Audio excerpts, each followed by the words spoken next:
Hoy voy a analizar el problema de la fundamentación filosófica del giro decolonial a propósito de la publicación del libro de Enrique Dussel titulado Siete ensayos de filosofía de la liberación hacia una fundamentación del giro decolonial, publicado en el año 2020 por la editorial Trota de Madrid.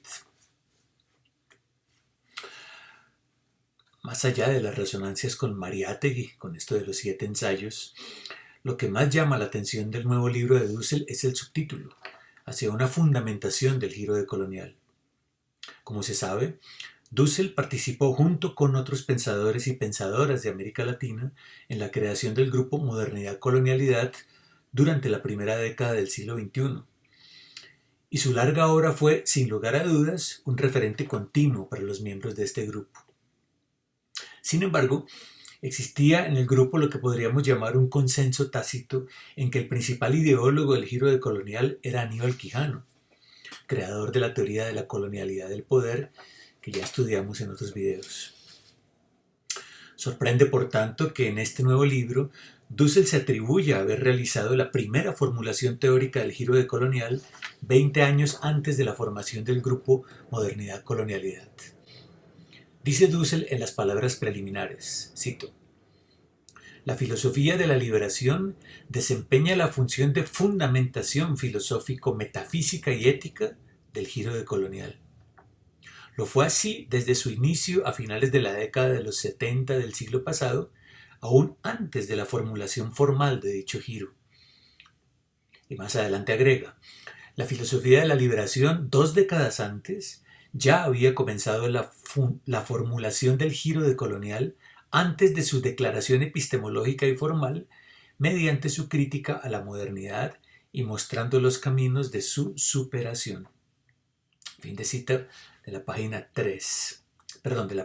9. ¿Qué significa decir que el giro decolonial necesita una fundamentación metafísica y ética?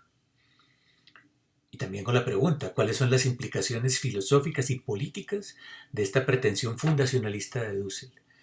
Estas preguntas van a estar en el fondo de tanto de este video que estoy haciendo ahora mismo como del video siguiente. En este primer video me gustaría referirme sobre todo al modo en que Dussel ha modificado su teoría de la modernidad y de la transmodernidad. Y para ello discutiré primero el capítulo 2 del libro, titulado Crítica a las muchas modernidades, pero también haré referencia al capítulo 4, titulado Analogía y comunicación. El capítulo 2 del libro presenta una discusión muy interesante con el filósofo marroquí Taha Abdul-Rahman, una de las más importantes figuras de la filosofía islámica contemporánea. En este punto vale la pena recordar que el giro decolonial ha sido muy bien recibido en el seno de la intelectualidad árabe, en países como Francia y España, tal como lo demuestran libros recientemente publicados en español por la editorial Akal de Madrid, tales como La cárcel del feminismo, de Shirin Abdli Sibay, que lleva como subtítulo Hacia un pensamiento islámico decolonial, así como el libro de Abdenur Prado, Genealogía del monoteísmo, que lleva como subtítulo La religión como dispositivo colonial, textos ambos publicados en los años 2016 y 2018 respectivamente. También hay que mencionar en este contexto el libro Los blancos, los judíos y nosotros, de la militante decolonial franco-argelina Uria Buteldia, para resaltar pues la creciente recepción del pensamiento decolonial en Francia, que es visto a propósito por ciertos intelectuales de la derecha francesa como un peligro aliado del islamismo radical en el país galo. Pero bueno, estamos hablando de Dussel y lo cierto es que Dussel ha entrado en diálogo con la filosofía islámica de Taha Abdul-Rahman, quien se entronca en la fabulosa y riquísima tradición de la filosofía islámica a medio camino entre la teología y la filosofía. Lo que busca este pensador marroquí es promover una reforma de la filosofía en el mundo árabe, y en especial de la ética.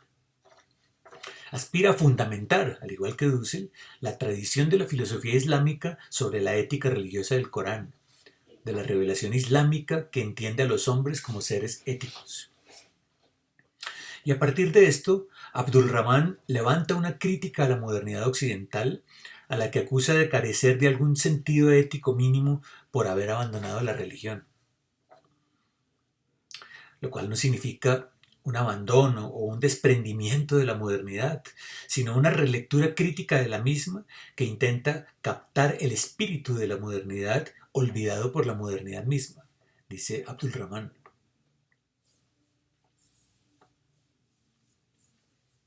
Entonces, una cosa sería el espíritu de la modernidad, que es heredero de las antiguas civilizaciones de la humanidad, y otra cosa es la manifestación histórico-social de la modernidad, que ha ido ligada con los horrores del capitalismo y el colonialismo, que han desembocado en una ruina moral de Occidente. Lo que propone Abdul Rahman es la alternativa islámica, es decir, que ese espíritu de la modernidad pueda ser realizado en el mundo árabe, alimentado por fuertes tradiciones éticas que están ancladas fuertemente en la cultura islámica. Una modernidad islámica es la propuesta del filósofo marroquí, que le aleja tanto de una posición antioccidentalista como del eurocentrismo. Una modernidad, por tanto, que sea capaz de beber de su propio espíritu teológico y ético, que eche sus raíces, como decía antes, en las antiguas civilizaciones humanas, pero que ahora es revitalizado por la religión islámica. Una especie de modernidad virtuosa, que busca poner límites a la occidentalización del mundo árabe, rescatando su profunda identidad religiosa. De hecho, Abdul Rahman no está hablando de una colonización de la modernidad por el Islam, ¿cómo podría malinterpretarse esto?, sino de la posibilidad de múltiples modernidades, es decir, que diferentes tradiciones culturales ético-religiosas entronquen con el espíritu de la modernidad, que, como he dicho, no tiene una base lógica sino ética. Modernidades, por tanto, plurales, en las que el racionalismo se subordina a principios normativos de carácter ético-religioso. Esto supone, desde luego, elaborar un nuevo concepto de racionalidad, que el filósofo marroquí ha presentado ya en varias de sus obras, y sobre este tema pues no me voy a ocupar ahora. Lo que me interesa es el modo en que Dussel responde a la propuesta de Abdul Rahman, ya que esto le lleva a modificar su visión de la modernidad y la transmodernidad, que ya estudiamos en otros videos. La nueva tesis de Dussel es la siguiente: no pueden existir múltiples modernidades, como dice el filósofo marroquí, y como en América Latina han dicho filósofos como Bolívar Echeverría, porque la modernidad es un fenómeno que solo puede predicarse de Europa. Dice Dussel, cito: no es posible imitar, aplicar o desarrollar la modernidad en otras culturas, ya que no es factible replicarla por ser un hecho irrepetible de la historia mundial. Página 25. Y añade luego en una nota de pie de página que decir modernidad europea es una tautología, cito, porque no ha habido ni habrá otra modernidad sino la europea. Y más adelante vuelve sobre este tema al afirmar, cito: la modernidad es una singular edad de Europa, pero al mismo tiempo es la referencia a una edad de la historia mundial en la que Europa supo manejar o hacer uso de su centralidad para dominar esa modernidad imperial colonial. Fin de cita, página 28. Bueno, los que han visto otros videos sobre la obra de Dussel seguramente detectarán aquí que lo que ahora dice Dussel de la modernidad constituye una sutil pero muy significativa modificación de lo que había dicho antes en textos anteriores, como por ejemplo El encubrimiento del otro de 1992 o incluso en Filosofías del Sur del año 2015. Decir que la modernidad es una era singular de Europa era precisamente el problema. Eso es lo que él llamaba el mito de la modernidad.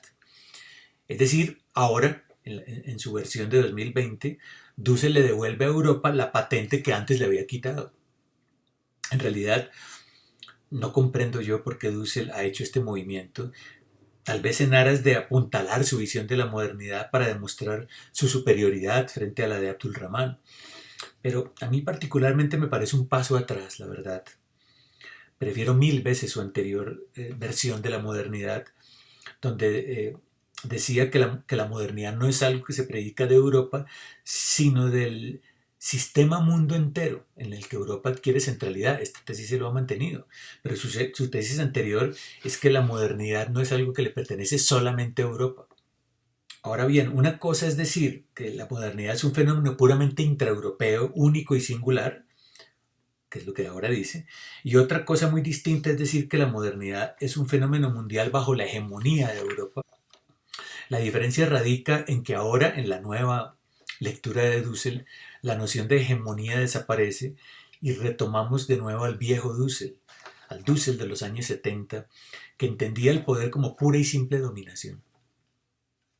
Y entonces reaparece toda su visión totalizante de la modernidad, en la que, de la mano de Heidegger, atribuía a la modernidad estar presidida por una sola lógica de dominación, la voluntad de poder, según vimos ya en otros videos que pueden ustedes encontrar en este canal de YouTube. Pues bien, no quiero insistir más en estos temas y quisiera moverme más bien hacia otro aspecto del texto de Dussel en su discusión con el filósofo marroquí Taha Abdul-Rahman. Y me refiero ahora a su noción de transmodernidad. Ya vimos antes cómo Dussel, al parecer, se ve obligado a introducir una modificación a su anterior teoría de la modernidad, con el fin de poder refutar la tesis del filósofo marroquí, según la cual existe un espíritu de la modernidad que puede ser reinstalado en una visión ético-religiosa de las culturas como el Islam. Dussel dice que no, que la modernidad no puede ser replicada o aplicada a ninguna otra cultura porque es una característica propia, única y singular de Europa. Yo pienso, como les dije antes, que esto es un paso atrás en el propio pensamiento de Dussel, porque la modernidad no es algo que se predica de Europa, sino de la humanidad unificada por primera vez por medio de la expansión colonial europea. Y es este problema de la interculturalidad el que me lleva ahora, nuevamente, hacia la categoría transmodernidad. Lo cierto es que Dussel continúa creyendo que la transmodernidad es música del futuro y que esa pluriversalidad cultural de la que habla, interculturalidad, como diría Catherine Walsh, es algo que todavía no ha tenido lugar, porque lo que ha prevalecido hasta ahora es el monoculturalismo eurocéntrico y genocida de la modernidad, impulsado por el capitalismo y el colonialismo.